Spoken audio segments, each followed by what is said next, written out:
Ladies and gentlemen, can I please have your attention? Hey guys, welcome back to our channel. Today we're going to be counting down the top 10 Will Ferrell movies of all time. Now, before we get started, let me just say that Will Ferrell is an absolute comedic genius. From his early days on Saturday Night Live to his blockbuster movies, he has been making us laugh for decades. So without further ado, let's dive into the list.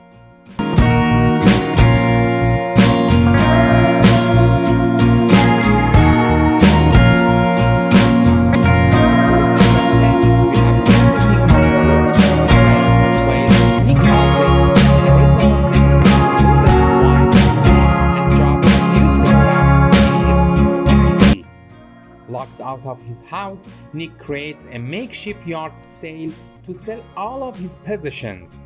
While it's a blatant attempt to give up at his hit rock bottom, the sale allows Nick to connect with people in his neighborhood who end up giving him hope and allow him to come to the realization that even though he's made mistakes, he's still a good person. With light humor and the star-studded cast Rebecca Hall, Laura Dern, Stephen Root, Michael Pena, it's the type of thoughtful role Ferrell plays with sincerity. What are you offering? I'll give you bathroom and cigarette breaks as required by state law. I don't smoke. Good, great. At number 9, we have Zoolander, made right before all the school, and thus the last time you could ever get Ferrell in a minor supporting role in a comedy like this. Ferrell's Mugatu is a nonetheless a wholly original creation, a fashion icon who perhaps inevitably plans on assassinating the Prime Minister of Malaysia. Ferrell rarely plays a villain, yet he's a riot when he hams it up in a ridiculous platinum blonde wig. Mugatu throws coffee at one employee, berates others, and comes up with a clothing line called The Relict while conditioning direct to the Frankie Goes to Hollywood song, Relax. Todd! Are you not aware that I get farty and bloated with a foamy latte?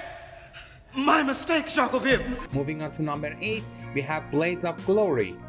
Surfing a tsunami of swagger, figure skater Chaz Michaels makes love to the crowd whenever he's on the ice. The leather-clad Lothario is skating's bad boy, especially when compared to his clean-cut rival Jimmy McElroy. When the two get into a fight after tying for gold at the World Games, they end up banned from the sport they love. It's mind-boggling, but maybe turning the duo into an Olympiad, Siegfried and Roy was producer Ben Stiller's intent. EW's critic found that the film finds its groove when on the ice, saying the movie is funniest when it aims for doofy surreal balletic farce, when it revels in lyrical slapstick and turns into a comedy of movement of men gone femme. You drunk? No. But this ought to do it. Moving on to number 7, we have Old School, the movie that catapulted Ferrell to stardom and gave him the bankability to make Anchorman and all the dada comedies he'd apparently always been waiting to make. Old School is still funny thanks largely to Vince Vaughn and Ferrell. Everything Ferrell does in this movie is funny, but typically for Ferrell, it's grounded in a normal guy's desire to be a regular husband and dad, but whose ID just keeps bubbling up at the absolute wrong times. We'll confess, there are times when after we've had our third or fourth drink, we start chugging out to our arms and unleash our inner Frank the Tank. I'm gonna have sex with only one person for the rest of my life. At number 6, we have Step Brothers. This is a film in which Ferrell and Rayleigh revel in playing Brennan and Dale, feuding siblings that accidentally become best friends while trying to ruin each other's lives. While Ferrell and Rayleigh are skilled in this style, it took time for their co-stars Mary Steenburgen, who plays Brennan's mother, and Richard Jenkins, who plays Dale's father, to get into the swing of things. Richard and I looked at each other like, holy crap, how does one do this? Steenbergen later admitted, "I love comedy and improvising, but we're talking about savants. Adam loved to scream off camera obscenities for me to say.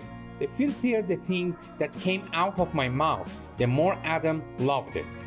Hey, I never asked you. Yeah. You like guacamole?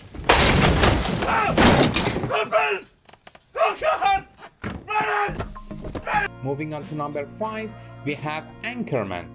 Rocking an epic stash, a flaming flute, and chauvinistic machismo to spare, Ferrell was sensational as a 1970s Fox San Diego newsman in Adam McKay's winning satire with all-time one-liners and a top-notch cast. Ron is a lean, mean teleprompter reading machine until he and his squad, Paul Rudd, David Koechner, and Steve Carell, have their collective male worlds rocked when Veronica Carningston arrives as a talented anchor woman. Stay classy, Will Ferrell, and thanks for giving us this hairy and hilarious pop culture touchstone. You look like a blueberry.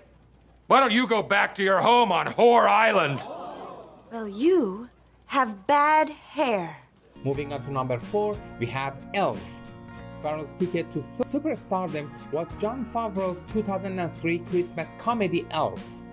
It tells the story of Buddy, a human adopted by an elf who raises him in the North Pole. The delightful premise takes Buddy to find his real dad in a fish out of water story in New York City. Ferrell as Buddy the elf is standout performance, bringing a childlike innocence and boundless energy. Endearing and unforgettable, Elf is a timeless Christmas classic that brings a message of love and unity during the holidays. The film finds the perfect balance between humor and warmth, resulting in a wholesome love letter to the joy.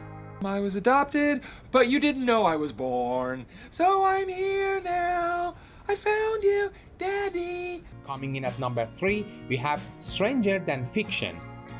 A hidden comedy gem of the 2000s, Stranger Than Fiction is among Ferrell's most quirky and acclaimed movies. The actor plays an IRS agent who suddenly begins to hear a narration of his life in his head. As the character grapples with the effects of narration, it disrupts his entire existence from his work to his personal life. Stranger Than Fiction is a unique blend as it blurs the lines of drama, fantasy, and comedy. Ferrell's performance anchors it all, making it a compelling and memorable watch and earning him a Golden Globe nomination. Balancing humor with emotional depth, Stranger Than Fiction is a sorrowful ode to what it means to be alive. And determine conclusively that you are not King Hamlet, Scout Finch, Miss Marple. Now prepare for number 2. Tega Knights, The Ballad of Ricky Bobby. Ferrell created one of his most popular characters in this Adam McKay comedy, in which he plays famed NASCAR driver Ricky Bobby, whose only concern has been winning alongside of his trusted friend Carl Norton Jr. Ricky has been top dog at Dennis Racing for years, but when the company brings in openly gay French driver John Gerard, his confidence is a bit shaken. And when Gerard keeps beating him, Ricky exceeds his limits and crashes, beginning a downward spiral that finally results in his dismissal.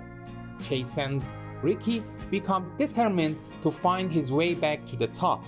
You want to see what my life is? Don't do it. You want to see what's going on here? And finally, the moment we've all been waiting for.